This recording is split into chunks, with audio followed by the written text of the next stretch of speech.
우리에게 주신 하나님의 말씀은 시편 145편 1절부터 21절까지의 말씀입니다. 구약성경 907쪽에 있습니다.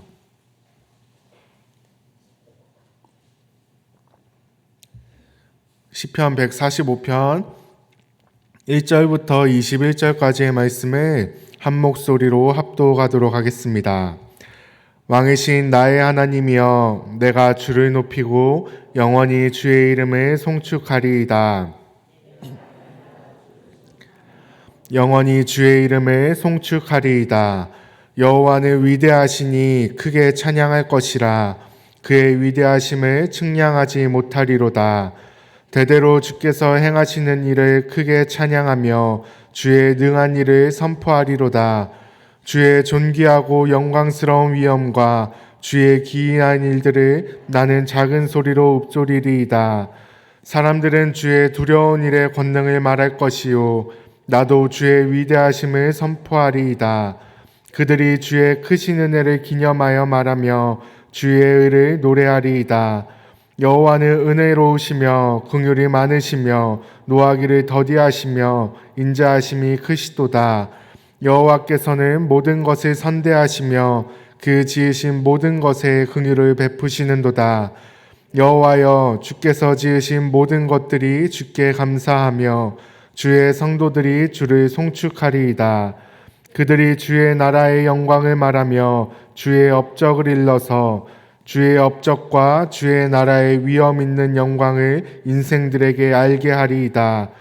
주의 나라는 영원한 나라이니 주의 통치는 대대에 이르리이다. 여호와께서는 모든 넘어지는 자들을 붙드시며 비굴한 자들을 일으키시는도다. 모든 사람의 눈이 주를 앙망하오니 주는 때를 따라 그들에게 먹을 것을 주시며 손을 펴사 모든 생물의 소원을 만족하게 하시나이다. 여호와께서는 그 모든 행위에 의로우시며 그 모든 일에 은혜로우시도다. 여호와께서는 자기에게 간구하는 모든 자, 곧 진실하게 간구하는 모든 자에게 가까이 하시는도다. 그는 자기를 경외하는 자들의 소원을 이루시며 또 그들의 부르짖음을 들으사 구원하시리로다. 여호와께서 자기를 사랑하는 자들은 다 보호하시고 악인들은 다 멸하시리로다. 내 입이 여호와의 영예를 말하며 모든 육체가 그의 거룩하신 이름을 영원히 송축할지로다. 아멘. 이 새벽에 하나님을 예배하기 위해 이 자리 가운데 나오신 성도님들을 진심으로 환영하고 축복합니다. 오늘은 방금 읽은 시편 145편의 말씀을 가지고 하나님의 은혜를 함께 나누도록 하겠습니다. 먼저 1절부터 3절까지의 말씀을 제가 다시 한번 읽겠습니다. 왕이신 나의 하나님이여, 내가 주를 높이고 영원히 주의 이름을 송축하리이다. 내가 날마다 주를 송축하며 영원히 주의 이름을 송축하리이다. 여호와는 위대하시니 크게 찬양할 것이라. 그의 위대하심을 측량하지 못하리로다. 아멘. 1절부터 3절까지의 말씀을 보면 반복적으로 등장하는 단어가 있습니다. 바로 송축입니다. 주의 이름을 송축하리이다. 주를 송축하며, 그리고 단어는 다르지만 같은 의미를 지니는 크게 찬양할 것이라 라는 표현들이 반복적으로 등장하고 있습니다.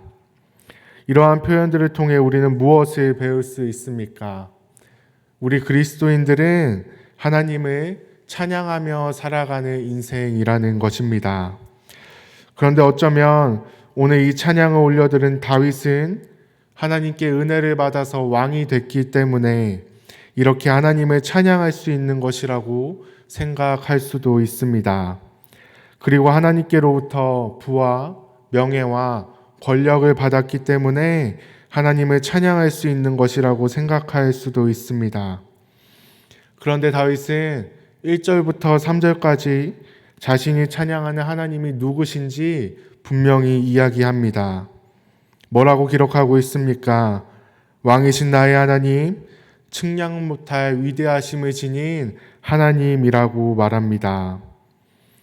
자신을 성공시켜 주신 하나님, 부와 명예와 권력을 가져다 주신 하나님을 찬양하는 것이 아니라 나의 왕이 되신 하나님, 위대하신 하나님을 찬양한다고 분명히 말합니다. 이것이 의미하는 것은 무엇입니까?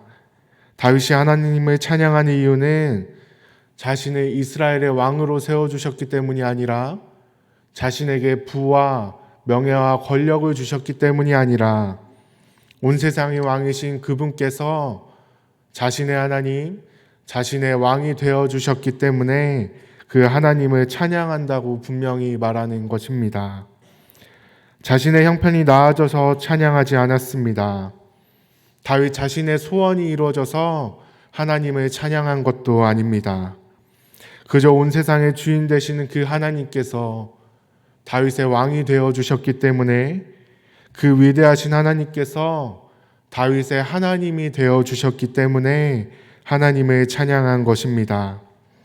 사랑하는 성도님들, 다윗이 하나님을 찬양한 이유가 이러하다면 우리 또한 마땅히 하나님을 찬양하며 살아가야 되지 않겠습니까? 나의 삶의 환경과 상관없이, 나의 처지와 상관없이, 나에게 닥쳐있는 문제와 상관없이 왕이신 하나님께서 나의 하나님이시기 때문에, 그 위대하신 하나님께서 우리의 하나님이시기 때문에 우리는 하나님을 마땅히 찬양해야 하는 것입니다. 전도서 7장 14절에 보면 이렇게 기록되어 있습니다. 형통한 날에는 기뻐하고 공고한 날에는 되돌아보아라. 이 말은 내 삶이 형통할 때만 하나님을 찬양하며 기뻐하라는 것이 아닙니다. 형통한 날에는 형통케 하신 하나님을 찬양하고 공고한 날에는 그럼에도 지금까지 인도하신 그 하나님의 은혜를 돌아보며 여전히 나의 왕 되시는 하나님을 찬양하라는 것입니다. 사랑하는 성도님들, 저와 여러분 모두 왕이신 하나님께 나의 하나님이 되어주셔서 감사하다고 그 하나님을 찬양할 수 있는 우리 모두가 되길 간절히 소망합니다.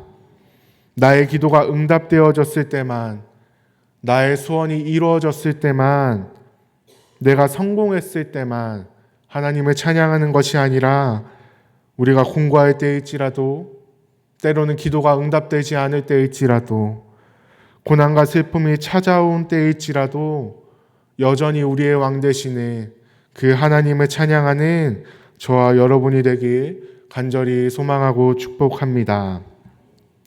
다음으로 4절부터 7절까지의 말씀을 제가 읽겠습니다.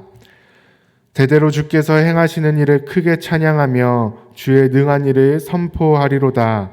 주의 존귀하고 영광스러운 위엄과 주의 기이한 일들을 나는 작은 소리로 읊조리리이다. 사람들은 주의 두려운 일의 권능을 말할 것이요 나도 주의 위대하심을 선포하리이다. 그들이 주의 크신 은혜를 기념하여 말하며 주의 의를 노래하리이다. 아멘.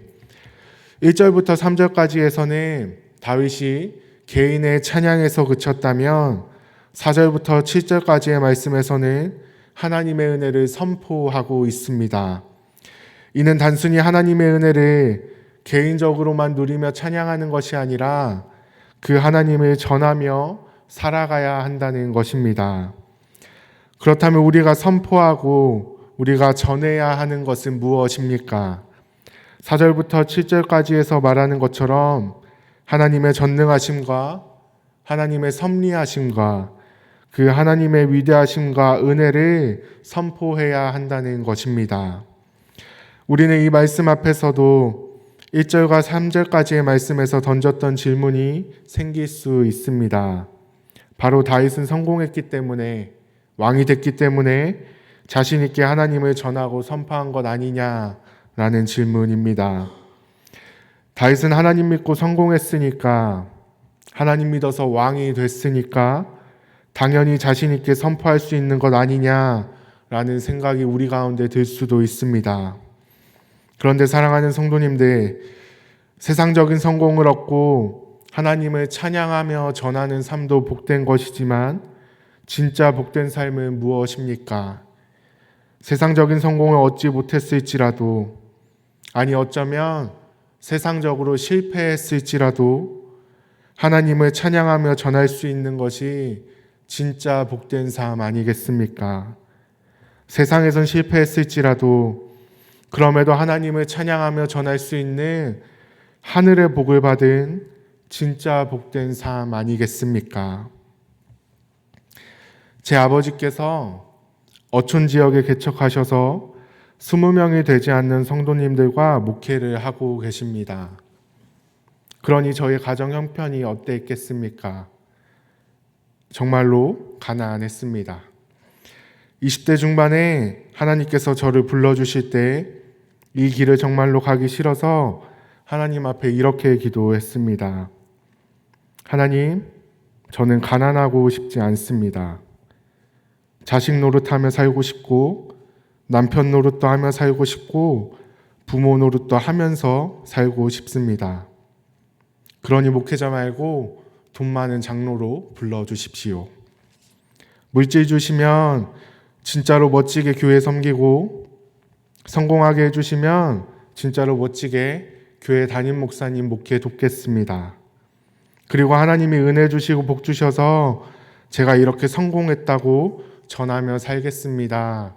라고 기도한 적이 있습니다. 그런데 그 기도의 결과를 지금 직접 보고 계시죠? 결국 하나님이 불러주신 이 길을 가고 있습니다. 제 믿음이 좋거나 대단해서 이 길을 가는 것이 아닙니다. 저는 하나님이 계시지 않으면 이 자리에 있을 수 없는 존재임을 적어도 저는 알고 있습니다. 그럼에도 이 부족하고 연약한 자가 이 길을 갈 수 있는 것은 그저 세상적인 성공을 하나님의 은혜로 고백하는 것보다 세상은 알지 못하는 하늘의 복을 받아 그 하나님의 은혜를 고백하는 것이 진짜로 멋진 인생임을 하나님이 깨닫게 해주셨기 때문입니다. 그렇습니다. 사랑하는 성도님들, 하나님을 전하는 것, 하나님의 은혜를 선포하는 것, 세상적인 성공과 물질을 받은 자들만 할 수 있는 것이 아닙니다. 세상의 눈으로는 아무것도 없는 것 같으나 세상은 알지 못하는 하늘의 복을 받아 하나님을 전하며 그 은혜를 선포하며 살아가는 것이 진짜로 멋지고 복된 인생인 것입니다. 세상적인 성공과 물질을 받은 것이 잘못됐다는 의미는 아닙니다. 그저 본질이 세상에 있지 않고 하늘에 있다는 것입니다. 사랑하는 성도님들, 저와 여러분 모두 하늘의 복을 받은 자답게 하나님을 전하며 하나님을 선포하며 살아가는 우리 모두가 되길 소망하고 축복합니다. 세상을 알지 못하지만 분명히 우리에게 주어진 그 하늘의 복, 그 무엇과도 바꿀 수 없고 그 무엇도 빼앗을 수 없는 참된 복 대신에 예수 그리스도를 받은 자답게 하나님을 선포하고 전하며 살아가는 우리 모두가 되길 간절히 소망하고 축복합니다. 1절부터 7절까지의 말씀에서 다윗이 자신의 부와 또는 명예와 권력과 상관없이 하나님을 찬양하며 전하고 선포했던 것처럼 우리도 우리의 처지와 상관없이 그 하나님을 찬양하며 전하고 선포해야 한다고 이야기했습니다. 우리는 이 말씀의 의미를 사실 이미 너무 잘 알고 있습니다. 우리의 처지와 상관없이 어느 때에든지 하나님을 찬양해야 한다는 것, 하나님을 전하고 선포해야 한다는 것, 우리는 이미 충분히 알고 있습니다. 그런데 이 말씀을 들었을 때 우리의 마음이 마냥 편치만은 않습니다. 왜입니까? 우리가 살아가는 삶의 처지가 녹록지 않기 때문입니다. 아무리 다윗이 자신이 왕이 된 것과 상관없이 하나님을 찬양했다고 할지라도, 아무리 자신의 처지와 상관없이 하나님을 선포하고 전했다 할지라도 우리가 마주한 현실이 녹록지 않은 것이 사실이기 때문입니다. 때로는 기도를 놓아버리고 싶을 때도 있고, 때로는 어쩌면 하나님을 원망하고 싶을 때도 있고, 주님이 나를 빨리 데려가셨으면 하는 때도 있지 않습니까? 때로는 그 누구의 말도 그 누구의 위로도 들리지 않을 만큼 힘든 시간을 보낼 때도 있지 않습니까? 그런데 우리 주님, 우리의 처지는 살피지도 않으시며 찬양하라 말씀하지 않으십니다. 8절과 9절에서 뭐라고 말씀하십니까? 제가 8절과 9절을 읽겠습니다. 여호와는 은혜로우시며 긍휼이 많으시며 노하기를 더디하시며 인자하심이 크시도다. 여호와께서는 모든 것을 선대하시며 그 지으신 모든 것에 긍휼을 베푸시는도다. 아멘. 우리 하나님께서 긍휼이 많으시고 인자하심이 크시다 말씀하십니다. 또한 우리에게 오래 참으시고 우리를 선대하신다 말씀하십니다. 우리에게 뿐만 아니라 이 세상의 모든 것에 긍휼을 베푸신다 말씀하십니다. 우리의 왕 되신 하나님께서 우리의 삶을 아시고 우리의 처지를 아시고 긍휼을 베푸십니다. 우리를 아시고 우리를 선대하십니다. 때로는 나에게 주어진 삶이 녹록치 않아서 주저앉고 싶을 때도 있겠지만 모든 만물의 주인 되시고 왕 되시는 하나님께서 우리의 삶을 아시고 우리를 선대하십니다. 하나님께서 성도님들 개개인을 어떻게 선대하실지 모르겠습니다. 그러나 우리는 지나온 삶의 경험을 통해 알고 있지 않습니까? 우리가 모르는 때에도 하나님께서는 우리를 선대하셨고 늦어지는 것 같을 때에도 결국 우리에게 선대하지 않으셨습니까? 그러니 사랑하는 성도님들, 나의 왕 되시는 하나님을 찬양하며 살아가는 우리가 되길 간절히 소망합니다. 우리의 왕 되시는 하나님을 마음껏 선포하는 우리가 되길 원합니다. 비록 지금 나의 삶이 어둠과 같을지라도, 눈물과 같을지라도 지금까지 은혜를 베푸시고 선대하셨던 그 하나님께서 변함없이 우리에게 긍휼을 베푸시고 우리를 선대하여 주실 것입니다. 그러니 저와 여러분 모두 작은 우리의 삶을 바라보며 슬퍼하기보다 우리의 삶보다 크신 하나님을 바라보며 하나님을 찬양하는 삶, 하나님을 선포하는 삶을 살아가길 간절히 소망하고 간절히 축복합니다. 기도하겠습니다. 사랑이 많으시고 거룩하신 하나님 감사합니다. 오늘 다윗의 찬양을 통해 우리의 삶을 돌아봅니다. 하나님, 우리도 다윗과 같이 우리의 삶의 처지와 상관없이 온 세상의 주인 되시는 그 하나님께서 나의 왕 되어 주심을 찬양하며 그 하나님의 은혜를 전하고 선포하며 살아가는 인생들 되게 하여 주시옵소서. 그리고 더 나아가 지금까지 긍휼을 베푸시고 우리의 삶을 선대하셨던 하나님께서 여전히 우리와 함께 하시고 앞으로도 우리에게 긍휼을 베푸실 것을 믿고 의지하며 하나님을 더욱더 찬양하는 삶이 될 수 있도록 인도하여 주시옵소서. 예수님의 이름으로 기도드립니다. 다 함께 주님께서 가르쳐 주신 기도를 드리겠습니다. 하늘에 계신 우리 아버지, 아버지의 이름을 거룩하게 하시며 아버지의 나라가 오게 하시며 아버지의 뜻이 하늘에서와 같이 땅에서도 이루어지게 하소서. 오늘 우리에게 일용할 양식을 주시고 우리가 우리에게 잘못한 사람을 용서하여 준 것 같이 우리 죄를 용서하여 주시고 우리를 시험에 빠지지 않게 하시고 악에서 구하소서. 나라와 권능과 영광이 영원히 아버지의 것입니다. 아멘. 이 시간 함께 기도하길 원합니다.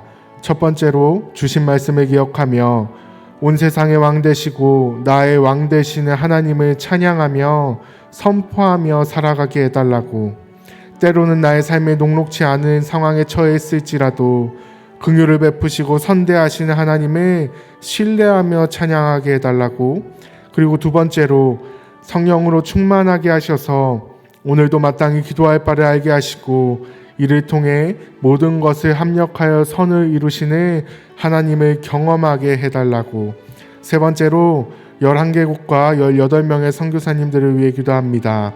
선교사님들에게 성령 충만으로 임재하시고 그 땅에 예배가 세워지게 하시고 현지 사역자들이 많이 세워져서 자립교회로 성장하게 해달라고, 선교 사역을 위한 모든 필요를 채워주시고 어떠한 영적 공격으로부터도 보호하여 주셔서 기적의 현장이 되게 해달라고, 네 번째로 우리 교회에서 한 주간 진행될 모든 사역들이 이 지역 사회의 선한 영향력으로 이어지게 해달라고, 마지막 다섯 번째로 전쟁과 테러, 기근이 멈추고 복음 선교에 막힘이 없게 하시고 온 세계와 열방에 하나님의 평화가 찾아오게 해달라고 함께 기도하신 후에 각자의 기도 제목을 가지고 기도하시다가 삶의 자리로 돌아가도록 하겠습니다.